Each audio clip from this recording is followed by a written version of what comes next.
Right, ladies and gentlemen, we're ready to go again. And would you welcome into the football, Chris Treloar.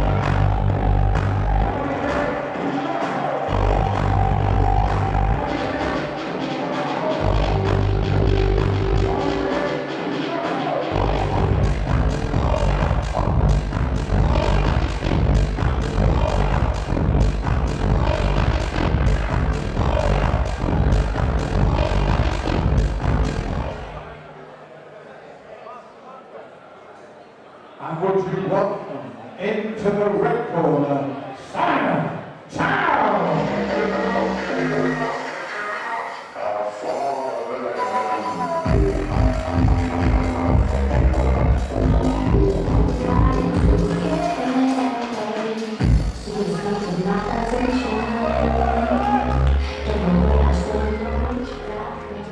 Yeah, I mean, look, they've got a show in my hometown of Eastbourne, and indeed that's where their gym is. And Chris, a very powerful striker, excellent scrambles off his back, beautiful double leg as we're seeing here. But this is combat jiu-jitsu, so they basically can strike open-handedly, and I love this rule because it brings jiu-jitsu more to the actual self-defense, what it was originally made for, when someone's trying to hit you.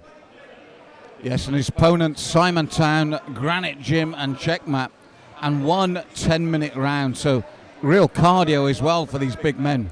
Yeah, Sparta MMA, they're known for their tenacious power and their muscular endurance. I don't think that's going to be a problem for Treloar. He always comes in shape. You can see there from his body type, very powerful man. He's looking for the takedown earlier on, trying to entwine the leg there and circle off to his right side. Town doing a good job of fighting the hands, keeping the base out. But again, when we're looking at 1 10-minute round, this is so, for these men, so energy sapping. As you said, this is you really get to know your opponent when you're clinched up like this against the cage. Yeah, it's like invisible jiu-jitsu. It's very difficult to see unless you've been in this position yourself. There's a lot going on here. Fight for underhooks, threatening of submissions, base, drop down for the takedowns. Beautiful double leg here. Chris now needs to defend his neck and get his head out. There we go, popped up in posture. Now start thinking about passing the guard. This is combat jiu-jitsu. He can strike, he can open hand slap now to open up these passes and try and make them present submissions when they arise. Now, Dean, it's not often we get to commentate on this at a show, and as I said, we've had no gi tonight, we've had combat jiu-jitsu. I mean, if you'll excuse my ignorance on this, how much do you train with the open palm, with the slapping, for this type of combat? As we should see there, right on cue, Malcolm. Chris is putting a slap. I mean, this will change your game. There's an old saying, have a black belt in Brazilian Jiu-Jitsu. You get punched once, you're a brown belt. Punched again, you're a purple belt. Strikes matter, and they're very realistic. So those open hand strikes are going to allow Chris to move forward, to distract, and of course, do some damage to his opponent. This opens up your Jiu-Jitsu game massively. And of course, on the flip side, it shuts down Town. He's got to worry about those slaps when he's defending and trying to escape these positions. Treloar now on top, trying to work the right leg out of the half guard.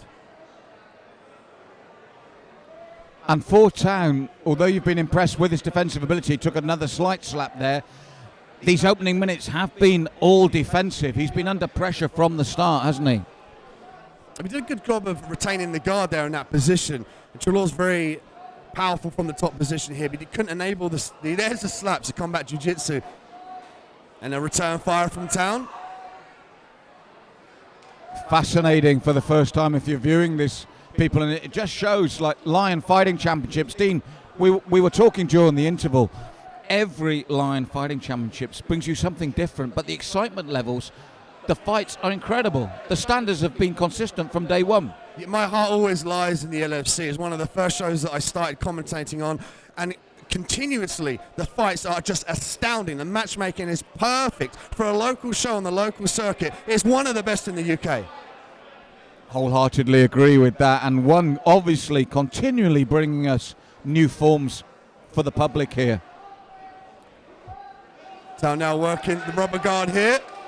This can set up triangle submissions, omoplatas and go-go platas.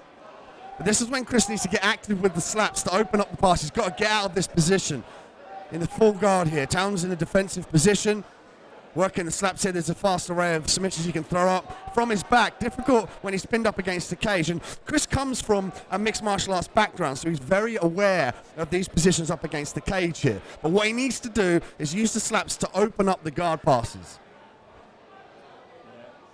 Simon doing a good job, as you said, though, of tying him. I thought there he was going to look for his own triangle, but he's under pressure again from Chris here. Yeah, Town's looking to force the right arm downward and clasp the neck with his left leg. But Treloar's very aware of that. You know, in the Sparta MMA gym, Adam Yabansky, some crazy guys over there. Daniel Ortegas, Brazilian Jiu-Jitsu black belt from Brazil, the Rio fight team. So he's been put in these positions consistently, so he knows how to defend here. But again, he needs to pass out of this full guard position to do more damage and open up better submissions.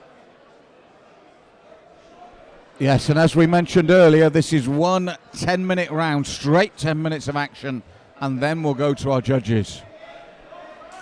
Hey, big slap from Chris and a shake of the head by Town. But these are good. These are distraction techniques here.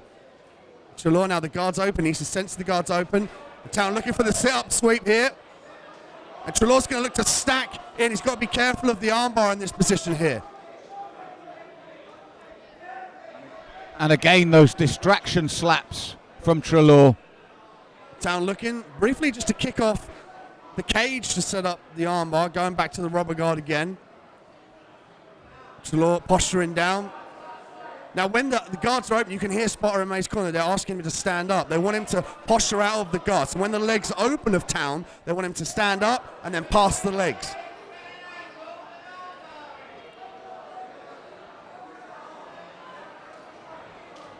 Big slaps from Town here on the bottom position. Treloar looking to pass the guard. He's got to force the hips through. There we go. Now he's in the top position. But again, looking for the footlock is Town. And the knee bar here from Treloar. Treloar's got to extend that hip right to the sky, put pressure through the knee. And Town looking for the figure four footlock. And they both slip out. Wow, what a scramble. And listen to the crowd acknowledge that as they go back to their feet. Treloar looking to keep the pressure on Town. Town used that as a breather, but Treloar went straight back at him for that single leg to keep that pressure on. Treloar, known for his leg lock attempts throughout the MMA circuit, wasn't able to secure the knee bar in that position, however, as again he works for the takedown. I like to see him drop down to try and get the single leg. Town's almost giving him that left leg. He's sneaking it in between the legs. If Treloar can drop down and turn that into a single leg. At the moment, he's trying to expose the back here. Oi! Straight to the guillotine. He's going to use the cage for leverage here, Malcolm. Oh, he's pulling up, standing guillotine, pushing backwards. Dangerous times here for Town. Town did a good job of breaking the grip there. You can see the way he's working on the arms of Treloar. He's trying to gain some space. He's going to eventually try and pop his head out of this position and posture it to the sky. And Treloar gave him the thumbs up there, Dean. A little thumbs up and a smile. Treloar, again, very persistent with the takedown. The wrestling background from Sparta MMA. Excellent wrestlers there. Adam Yabansky, the head MMA coach, a very avid Polish wrestler. And actually won the welterweight belt here at the LFC, did Adam Yabansky. So he's got a champion for a coach. So this is interesting here. We're seeing the referee looking for a start in a neutral position of the guard.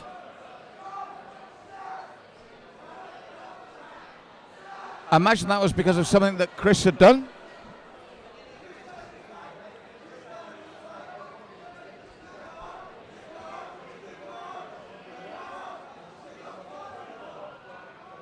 Treloar now working the rubber guard of his own. He's got to sneak that leg through the face here.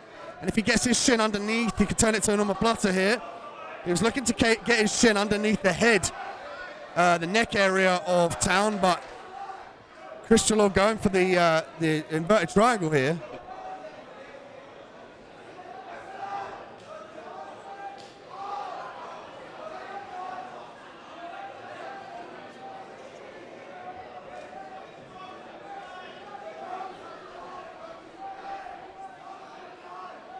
So in the combat rule, jiu-jitsu rule set here, if there's a stalemate on the feet, the referee will determine the person who's pressuring the most, the person that you would potentially give an advantage to, and you'd ask him, you know, we need to have this fight on the ground, so where do you want to start? Butterfly hooks, full guard, so that was why Treloar would opt to the full guard there.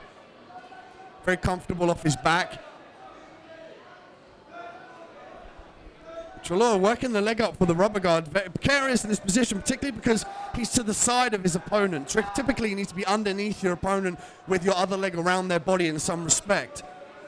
He doesn't have much control over the position here of Town. And this way you see Town nearly secure the side control position. Treloar turning into his opponent.